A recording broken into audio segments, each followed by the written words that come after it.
بسم الله توكلت على الله ولا حول ولا قوة إلا بالله العلي العظيم. اللهم صل وسلم وزد وبارك على سيدنا وحبيبنا سيدنا محمد عليه أفضل الصلاة والسلام. بقول لك في السلة أدينا بنتسلى، وفي القدم يعني مليانة ندم والله وألم والله العظيم.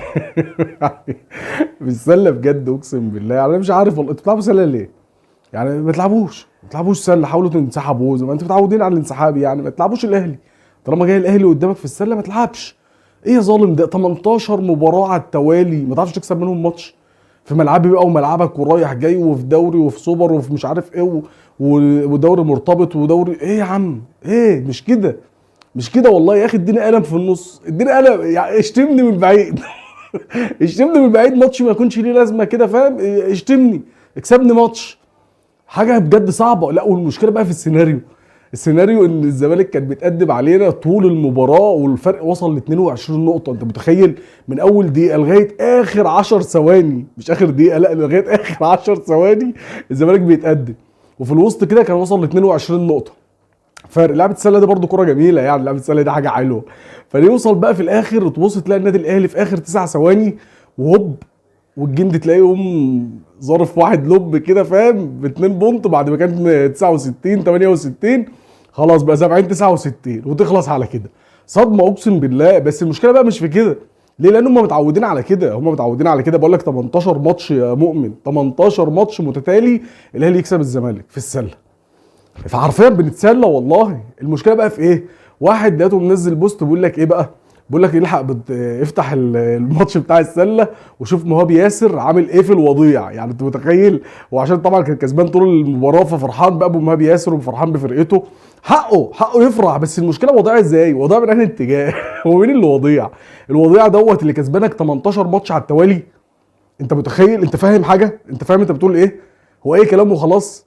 يعني وضع ازاي من انهي اتجاه بس افهمها والله العظيم. فرقه كسباك اخر 18 مباراه. انت متخيل الرقم؟ احنا بنتكلم في 3 4 5 6 مباريات بيبقى حاجه كبيره، لكن متخيل 18 مباراه وبقول عليه وضيع. انت فاهم؟ انا عايز اقول لك ايه؟ ولا انت مش فاهم؟ ولا انت مش معايا؟ ولا انت مش مدرك اللي انت بتقوله؟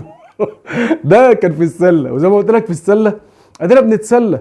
في القدم بقى يا عيني مليانه ندم عندهم، ندم والم وبص زي ما انت عايز تقول قول. يعني طبعا بيلعبوا فريق الوحده والوحده مدمراهم خالص، فقال لك اما نروح نلعب في الامارات بلاش نلعب هنا عشان الوحده هنا قتلانا. راحوا لعبوا في الامارات، اتغلبوا ثلاثه بالثلاثه يا حبيبي، بالثلاثه. لقوا ايه بقى؟ وحبه اهداف والله العظيم الثلاث اهداف احلى من بعض. يعني محمد عواد تحس ان هو كان في حاجه غلط. تحس ان هو ما كانش مظبوط. الجول الاولاني متشاط عليه كده، فاهم؟ على الارض وبتاع، ممكن يجيبها والله، لا سهله كده، فقال لك خلاص دخلت وخلاص. التاني بوم طق على طول، على راي وليد الفراج زيو.